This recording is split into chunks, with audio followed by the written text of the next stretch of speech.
Right after the apocalyptic war destroyed the world, Eli heard a voice inside his head, a divine command telling him to head west, and promising that he would be protected as long as he carried this book to its final destination. But Eli isn't alone out here. While searching for supplies in an abandoned highway tunnel, he gets cornered by a ruthless gang of highway bandits. Their leader steps up, threats flying, demanding everything Eli has. Of the tunnel, Eli moves like a demon. In less than 10 seconds, he brutally hacks the entire gang to pieces without taking a single hit. Or die!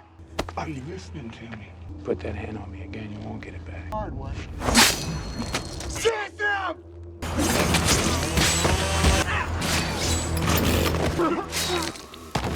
He doesn't waste no time. He just wipes the blood off his blade and keeps walking west. Eli isn't just a survivor, he's a lethal weapon on a mission. After days of walking, Eli stumbles upon a dusty, lawless town built from scrap metal and ruined buildings. In a world with zero electricity and limited clean water, this place is run by one man, Carnegie. Carnegie is a ruthless warlord who controls the town's only clean water supply. He uses that wads of armed scavengers into the wasteland every single day. But Carnegie isn't looking for food or fuel, he's hunting for a specific book, though his dumb thugs keep bringing back trash like trashy novels and magazines. Eli pays no attention to any of this. He just needs two basic things, fresh water and a battery charge for his old iPod. He heads straight to the town's engineer, a guy running a makeshift solar setup. Eli trades some antibacterial wipes for water and hands over his iPod battery to get recharged. The engineer tells him it's going to take a few hours to power up and asks Eli to wait. As the battery was charging, Eli wanders into the local bar to wait, which is indirectly Carnegie's backyard, trying to trade for a bottle of water. He pulls out a couple of items he scavenged from the wasteland, gloves and a fresh cat skin, and hands them to the bartender. The bartender accepts the trade and asks him to wait in order to get him the water. While Eli is quietly waiting at the counter, Carnegie's top henchman, Redridge, steps up. Looking for trouble, Redridge provoked Eli into fighting. Eli looks him dead in the eye and gives him one warning. He doesn't want trouble and promised to take his leave, but they all insisted. In a fraction of a second, Eli hit Redridge head on counter, and before the rest of the gang can even pull their guns, Eli goes to work. With terrifying speed and precision, he slices and hacks through all the thugs, dropping every single one of them in seconds. The entire bar goes dead silent.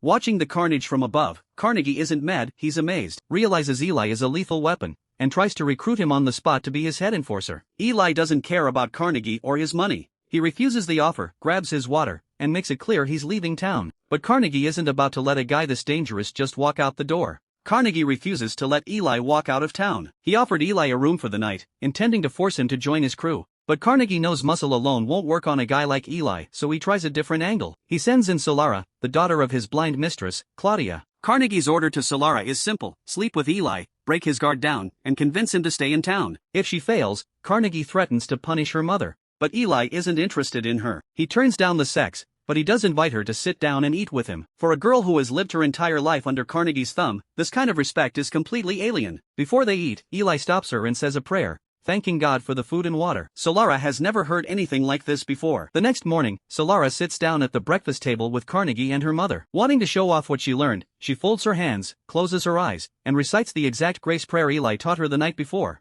Carnegie completes it for her with amen. He knows those exact words. For years, Carnegie has been sending out bands of scavengers. They got there. Outside, Carnegie has the entire town locked down. His men are posted up on rooftops, behind barricades, and inside windows, to rain down a relentless hail of bullets on Eli if he tries to escape. But Eli stays calm and started moving from cover to cover. He walks away into the desert, leaving her trapped behind so he can push west completely alone. Solara isn't going to let a locked door stop her. Later that same day, she wriggles her way out, and hits the road alone, desperate to catch up to Eli. That turns out to be a massive mistake. A lone girl wandering the post-apocalyptic wasteland is easy prey, and it doesn't take long for two filthy road bandits to spot her. They corner Solara, drag her off the road, and get ready to assault. Backs to check on her. He arrives just in the nick of time. Before the two bandits even realize who's standing there, Eli fires his arrow and kills both of them on the spot. Solara is safe. Eli looks at her and realizes the brutal reality. He stops fighting it, gives up on being a lone wolf. From this moment on, Solara is officially walking west with him. Back in town, Carnegie puts together a heavy armored convoy and hires a top-tier wasteland tracker to hunt them down. Because losing Eli was bad enough and losing the Bible was a disaster, Carnegie's convoy locks onto the trail and tears across the desert. Eli thinks he's built up a safe lead, but Carnegie's war rig is closing in on them fast. After miles of endless walking, Eli and Solara stumble across a surprisingly clean, well-kept house standing completely alone in the middle of nowhere. They knock on the door, and an elderly couple, George and Martha, answer. A few seconds to realize something is horribly wrong.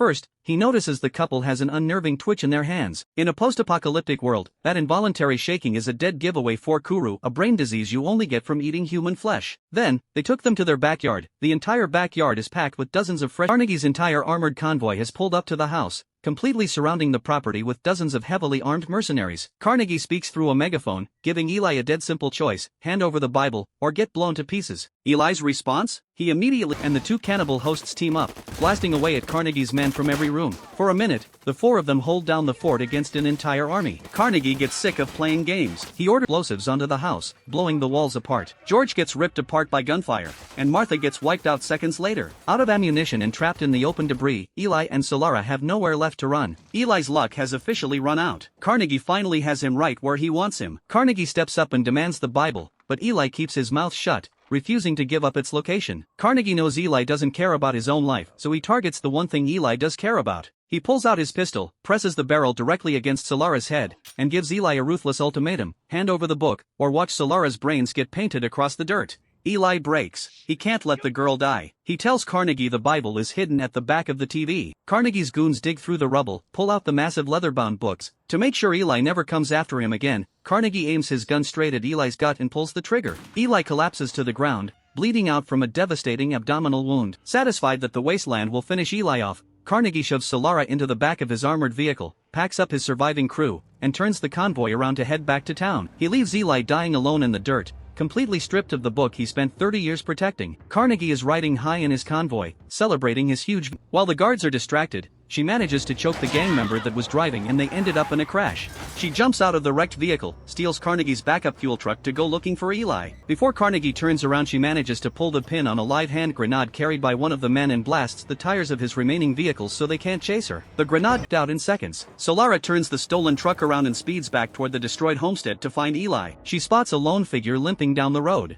It's Eli. Despite taking a point-blank gunshot to the gut, Eli is miraculously still on his feet, dragging himself westward through pure will. Solara helps him into the cab, and they keep pushing forward toward the west coast. Eli and Solara finally reach the end of the road, the shattered ruins of San Francisco and the collapsed Golden Gate Bridge. The long journey west is officially over. They pull up to the coast, ditch the truck, and push a small rowboat into the water. In this world, Alcatraz isn't a prison anymore, it's a fortress for human civilization. When they hit the shore, armed guards immediate history. They've spent years collecting paintings, music, printing presses, and literature, anything left of human culture before the bombs fell. Lombardi steps out to meet the newcomers, and Eli makes his purpose clear right as stunned. Complete the physical book, and Eli's hands are totally empty. That's when Eli reveals his final, mind-blowing secret. He doesn't need the physical book, because he has the entire thing memorized word for word. Lombardi wastes no time. He sets up a desk, grabs a stack of paper, and was ready to act as Eli's personal scribe. He starts reciting the book of Genesis line for line, word for word, without missing a beat. Eli is dictating the entire King James Bible, all 66 books, 1,189 chapters, and hundreds of thousands of words, straight from his head. Back in his compound, Carnegie is in absolute agony. His gunshot wound from earlier has turned into a horrific, pus-dripping infection, giving him a soaring fever. But he couldn't care less about the pain. He has the locked leather book sitting right in front of him. He called an engineer to help him unlock the cover. He opens the cover, eager to finally wield the ultimate tool of mass control. And then, his heart drops into his stomach. The pages aren't filled with standard text. They're covered in thousands of raised bumps. The Bible is written entirely in Braille. Carnegie doesn't know how to read Braille. All those years, Eli was completely blind, and Carnegie never had a single clue. Panicking, she read it for him. She touches the pages, confirms it's the Bible, and then looks Carnegie dead in the eye and refuses to read a single word to him. She knows he's completely powerless now. Everything crumbles around Carnegie in real time. Because he blew all his fuel, ammo, and men hunting Eli down, his grip on the town is totally destroyed. Outside his window, total anarchy breaks out as the desperate townspeople riot and tear the place apart. With his leg rotting, his army gone, his power stripped away, and a book he can't even read, Carnegie realizes the brutal truth. He sacrificed his entire empire for absolute nothing. On Alcatraz Island, Eli speaks the final words of the Book of Revelation, finishing the full dictation of the text. His lifelong mission is officially complete. Eli finally lets go. He dies peacefully on the island. Lombardi and his team immediately brought her own path just like Eli did.